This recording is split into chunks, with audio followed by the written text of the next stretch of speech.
शहर में रहने वाली निहारिका की शादी गांव की राम से हो जाती है। निहारिका को ज्यादा किसी चीज का शौक नहीं होता, जिस वजह से वो ससुराल में खुशी से रह रही होती है। लेकिन गोलगप्पों का प्यार सबको बहुत परेशान करता है। देखो जी, हमारी शादी को ना 1 हफ्ता हो गया और मुझे गोलगप्पे खाए हुए पूरे 7 दिन बीत गए।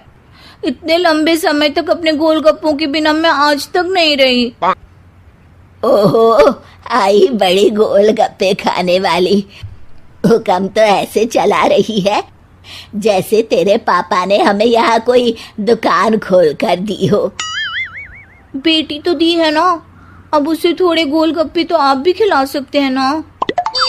अरे देखो तो जरा, नास पीटे गोलगप्पों के पीछे कैसे कैंची की जैसी जुबान चल रही है इसकी।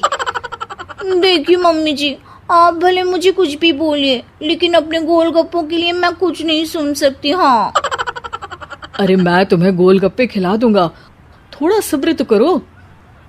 पिछले 7 दिनों से सब्र ही तो कर रही हो ना। अरे गोलगप्पे ही तो है, इतना बेचैन क्यों हो रही हो? आ जाएंगे। सुनो जी, हम लड़कियां पति के बिना रह सकती हैं, पर गोलगप्पों के बिना नहीं, कभी नहीं। वो मेरा पहला और आखिरी प्यार है। निहारिका की बात सुनकर उसकी सास और पति सिर पकड़कर बैठ जाते हैं। जिसके बाद राम गोलगप्पों का इंतजाम करने घर से बाहर चला जाता है। कुछ देर बाद वो गोलगप्पे लेकर घर वापस आता है, जिन्हें देखकर निहारिका सारे काम छोड़कर खुशी से भागते हुए राम के पास आती है। तुम आ गए? इतनी देर क्यों लगाई? पता है ना मैंने तुम्हें कितना मिस किया। अरे थोड़ी देर पहले ही तो घर से गया था। क्या तुम? अरे मैं तो अपने गोलगप्पों से बात कर रही हूँ, तुमसे नहीं। निहारिका का गोलगप्पों के लिए ऐसा प्यार देखकर राम हैरान रह जाता है। अब वो गोलगप्पों को प्लेट में अच्छे से सजाकर उन्हें खाने बैठती है, लेकिन पहला गोलगप्पा खाते ही वो गुस्से में प्लेट खिसका देती है। ये कैसे घटिया गोलगप्पे उठा कर ले आए? न पानी में स्वाद, न गोलगप्पों में। हाय हाय, महारानी के नखरे तो देखो, इन्हें गोलगप्पे में भी अलग अलग स्वाद चाहिए। ठीक है, आप लोग इस पर बहस मत शुरू कर देना, मैं ना कल दूसरी जगह से खरीद लाऊंगा, ठीक है? अगले दिन राम निहारिका के लिए गांव में दूसरी दुकान से गोलगप्पे खरीद कर लाता है, पर उसे वो भी पसंद नहीं आते। जिसके बाद बहुत दिनों तक यही सिलसिला चलता रहता है, जिसमें राम अपनी पत्नी के लिए दूसरे गांव तक जाकर वहां से भी गोलगप्पे खरीद कर लाता है, पर निहारिका को कहीं के कोई भी गोलगप्पे पसंद ही नहीं आते। तुमको तो अच्छे गोलगप्पे की पहचान करना आता ही नहीं है। तुमको गोलगप्पे का प्यार पता ही नहीं है, तुमसे कुछ होता ही नहीं है। अरे तुमसे बहुत होता है तो तुम खुद कर लो ना। सास की बात पर निहारिका बैग पैक करके घर से जाने लगती है, जिस पर राम उसे रोकते हुए कहता है, अरे इतनी सी बात पर कोई घर छोड़कर जाता है क्या? मैं कल शहर जाकर तुम्हारी पसंद के गोलगप्पे ले आऊंगा, ठीक है? आपको कहीं जाने की जरूरत नहीं है, मैं ही शहर चली जाती हूँ और घर छोड़कर नहीं जा रही, गोलगप्पे खाने जा रही हूँ। ये कहकर निहारिका शहर में अपने पापा के घर चली जाती है, जहां पर वो सुबह के नाश्ते से लेकर रात के खाने तक में मन और पेट भर कर गोलगप्पे खाती रहती है, जिससे उसकी तबीयत खराब हो जाती है और उसे अस्पताल में एडमिट करना पड़ता है। फूड पॉइजनिंग है, जंक फूड बिल्कुल बंद करना होगा।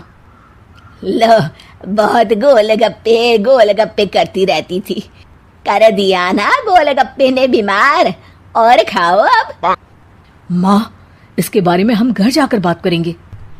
कुछ दिनों में निहारिका ठीक होकर अपने ससुराल वापस आ जाती है, जिस पर एक बार फिर सास बहू की नोकझोंक शुरू हो जाती है।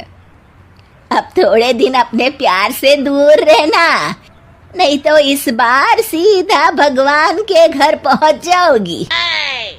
इस बार सास की बात का कोई जवाब दिए बिना निहारिका अपने कमरे में चली जाती है।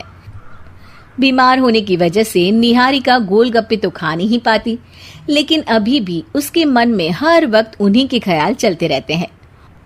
हाय मेरे प्यारे गोलगप्पे, इस कल मुझे फूड पॉइजनिंग ने मुझे मेरे प्यार से दूर कर दिया। मेरे गोलगप्पों, मुझे तुम्हारी बहुत याद आ रही है। अगर मैंने तुम्हें खाया तो मम्मी जी तानों के ही गोलगप्पे बनाकर मुझे खिला देंगी। एक दिन निहारिका अपने चेकअप के लिए डॉक्टर के पास गई, जिसकी घर से निकलते ही राम रसोई में जाकर कुछ करने लगता है। शाम को निहारिका के घर वापस आते ही उसकी सास कहती है, शक्ल से तो लग रहा है कि डॉक्टर ने थोड़े और समय तक गोलगप्पे बंद कर दिए। अच्छा है, कम से कम अब हमें पूरा दिन गोलगप्पा पुराण तो नहीं सुनना पड़ेगा। सास की बातें सुनकर निहारिका चिढ़ते हुए अपने कमरे में जा रही होती है। तभी राम गोलगप्पों से भरी एक बड़ी प्लेट लेकर उसके सामने आ जाता है, जिन्हें देखकर निहारिका का चेहरा खिल उठता है। ये मैंने तुम्हारे लिए बनाया है। तुम्हें अपने पसंद की चीज खाने से कोई नहीं रोक रहा। जितना खाना है उतना खाओ, लेकिन उससे खाने की एक लिमिट होनी चाहिए। हाँ बहू, किसी भी चीज की अति हमेशा नुकसानदायक ही होती है। ठीक है, पर अभी मुंह में पानी आ रहा है। गोलगप्पे खाऊं प्लीज? अरे अकेले क्यों, सब साथ मिलकर खाएंगे ना।